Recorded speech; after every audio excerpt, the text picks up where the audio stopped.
Folks, Evan and Barnaby here. If you're a parent, this is a familiar sight. Oh look, it's a science presentation, but it's a science presentation the likes of which you have probably not ever seen because it is super high level. We're talking about a neuroscience fair at the Public Museum of Grand Rapids, and this is Alex right here. Alex, when I walked up, you were talking some stuff that shouldn't be coming out of probably an 18-year-old's mouth. I mean, you seem like you were a graduate student. Where are you picking up this knowledge? Most of it is just a lot of hours of research that we put in outside of our normal school hours, and it's very time consuming, and trying to balance it with sports and everything else is a little difficult, but it's really something that we love doing, so we just balance it out and we get it to work, and this is what we get from it. Excellent. And you know what, they're doing some interesting stuff regarding the brain about canine compulsive disorder and how it might relate to obsessive compulsive disorder in human beings. Now, how did they get turned on to that research? Dun-dun-dun-dun! It is Mark from the Van Andel Institute. So let's talk about what these kids are involved in right here. Yeah, so this was part of the Brain Awareness Week, which is sponsored by the Michigan State Center of Excellence in Parkinson's Disease Research. And so we reached out to some amazing teachers who put together these teams of advanced placement biology high school students, and each one of them identified a topic in the dog that they wanted to study. So this team identified OCD or the equivalent in dogs. And the reason this is important is because the dogs mirror a lot of the things that we see in humans, but they're easier to study, specifically with respect to genetics. And so that's what my lab at the Van Andel Institute studies. And so this has been a privilege to me, for me, not only to work with these students, but their teachers. And they went through and did all the kind of literature review and thought around why is the dog model a good human model, and one of the keys here will be treatment. If we can come up with better treatments of OCD in dogs, it will be relevant to treating human OCD. Excellent. And you're probably thinking as a parent, my kid's not learning that stuff. What's wrong with my school? Well, it is all about energies directed by the teachers, saying, how can we elevate these kids? How can we challenge these kids? And here's such a teacher. We're talking about Kentwood High School right here. So what was the thought process as far as engaging the Van Andel Institute and putting in the high school biology component? Well, I teach AP Biology at East Kentwood, and really have a passion for challenging kids with technologies that we can't afford, with resources that we normally can't afford in a public school.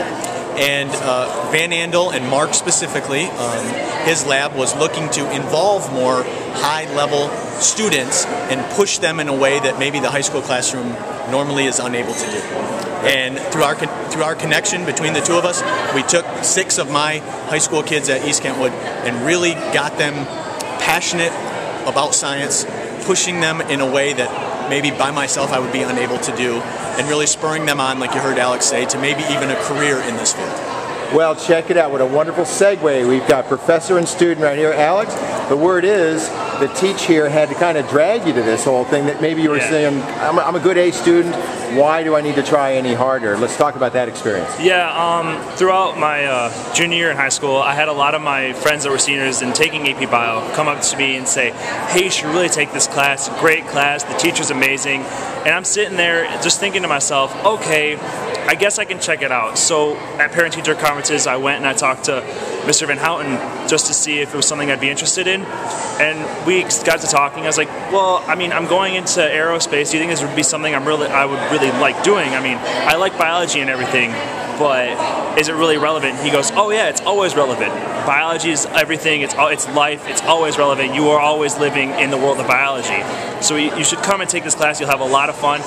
And it's just a great class. You get to meet a lot of good people who love the same thing you do. So I was like, okay, I'll check it out. And as soon as I got in the class from the first day, I just had a great time. I love doing it. It's everything I was wanted in a biology class. Mr. Van Houten makes it one of the most interesting classes I have at school.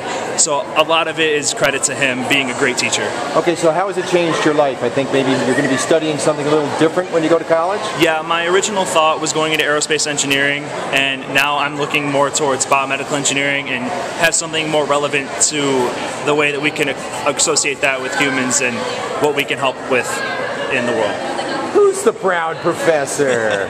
Shaping a life. All right, well, you know, it is interesting, folks, because we always hear reports about how kids are kind of like drifting off mentally. They're always involved in these video games. They're not sinking their teeth into things cerebral. What could be more cerebral than what's happening at the Van Andel Institute? How do schools avail themselves of the treasure trove of opportunity that is the VAI? So this is, I think, one of the great intangibles of having a research institute embedded in the Grand Rapids community, the local outreach with schools, with very intelligent kids. I mean, you talk to him, Abby's going to be in the professorial program at Michigan State. So we're helping these kids do what they already are doing, but maybe do at a higher level, be more competitive, get into these great programs, and then of course they're going to want to come back to their local communities and do research here or be in the healthcare industry here. And so that interconnectedness, I think, is the big thing that we're all excited about at the Van Andel. Is it as easy as just making a phone call to the VAI and saying, we'd like to maybe do some advanced AP, we'd like to do maybe some on-site visitation?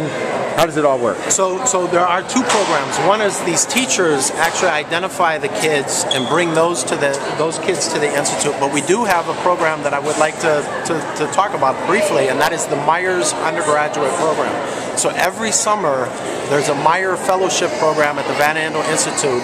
So anybody interested in the undergraduate group can apply to be part of that fellowship program, and that happens every summer at the Institute. And we get some of the best and brightest kids from the local area into the Institute. We help train them, and what we get from them is that intellectual energy, that creativity that you can see they already have. Okay, and back to you lastly, Alex, because a lot of parents will think, my kid doesn't want to do that in the summer, he just wants to veg. Let's talk about it from a kid perspective. What is somebody missing if they don't just take that leap and just go for it and see if it's something that could possibly change their life? Well, what you're missing is the opportunities that it holds for your future. I mean, if you just want to sit there and just not do anything, that's perfectly fine. But if you get out and you get active in something like this with Dr. Neff, you actually open up your possibilities in the future to something that is something that's better for you. It makes your life way more interesting and a lot more fun. Excellent, man. Well, you know what? It's always good information. Anytime you step outside your front door, insert yourself into life, in this case at the Public Museum of Grand Rapids, where I just stumbled upon a neuroscience fair with so many great stories. And they're going to be doing it every year in March, they say. But if you want any good information about this, I would say call the Van Andel Institute, also the Van Andel Education Institute, because there's good information to be found about how to light a fire underneath your child, because who knows where they're going to go. You could have been going to outer space with aerospace, but thankfully you're staying right here on the ground, digging his claws into the world of biology.